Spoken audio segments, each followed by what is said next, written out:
Good morning, everyone. Welcome to Monday. Welcome to Monday Minutes. Challenging pocket of time if we go back to late 2024. Clearly, following the election, we had rates moving higher into mid-January. We had animal spirits alive across the board.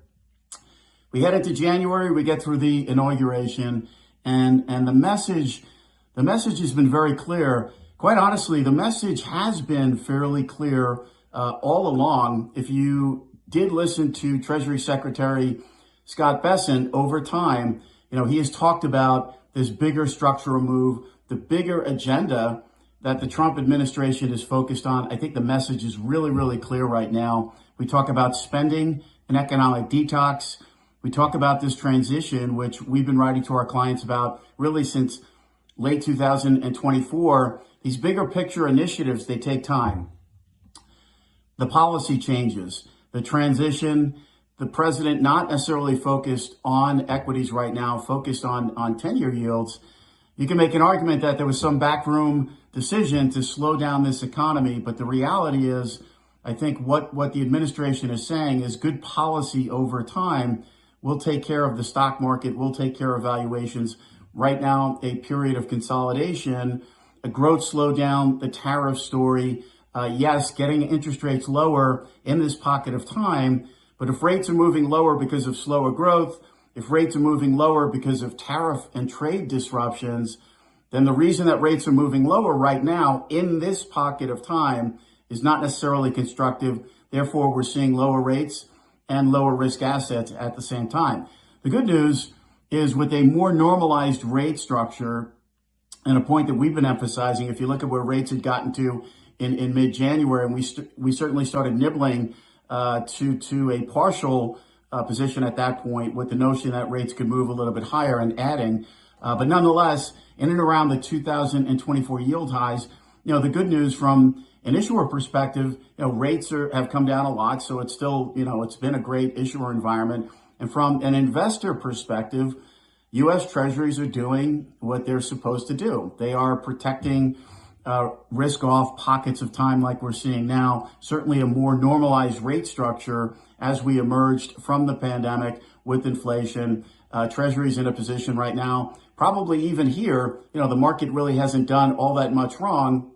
On a further risk off move from here, there's certainly room for rates to move perhaps even lower. Bigger picture, longer term, though, and we've seen these pockets of time. We saw this pocket of time certainly in 2024 around a growth scare before the Fed actually started lowering rates, and then the data turned around. To keep rates low over time, yes, we need good policy. So certainly energy policy, lower inflation, stable inflation expectations. These are all things that will be necessary over time to keep rates lower. It will also be necessary over time to get all rates lower and get the Fed in motion again, lowering rates closer to that neutral level. With that, the Fed in their blackout period, the message from the committee in general, and certainly Chair Powell on Friday, they can afford to be patient here. It's a more reactive than proactive policy, given the changes that we're seeing with fiscal policy, the changes that we're seeing in tariffs, how that ultimately plays out. We think it'll be less about inflation and more about growth short term, but that remains to be seen. New York Fed President Williams thinking over time it will be more inflationary. So we're going to have to see how that plays out, but that's where the Fed's mindset is at right now. It's patience. We're going to hear that next week. We'll get a new summary of economic projections.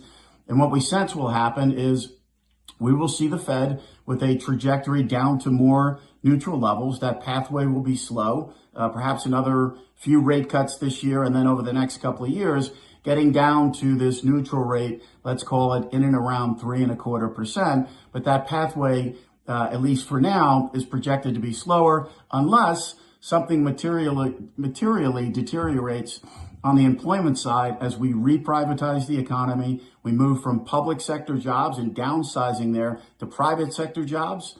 We did get a little whiff of that on Friday, and that is probably one of the biggest stories in the marketplace, how that transition period happens, whether the Fed actually has to get involved at some point to cushion that move that we know is going to be happening in the months ahead. Wishing everyone a great week ahead. On the ground this week, CPI, PPI, CPI expected to temper from the extreme hot readings that we saw last month, 0.3 month over month, which is still likely out of the Fed's comfort zone, but a softening there would be certainly welcome. We get the JOLTS report, and in addition to that, we get long end supply. I'm Greg Faranello. I'm head of US rates for AmeriVet Securities.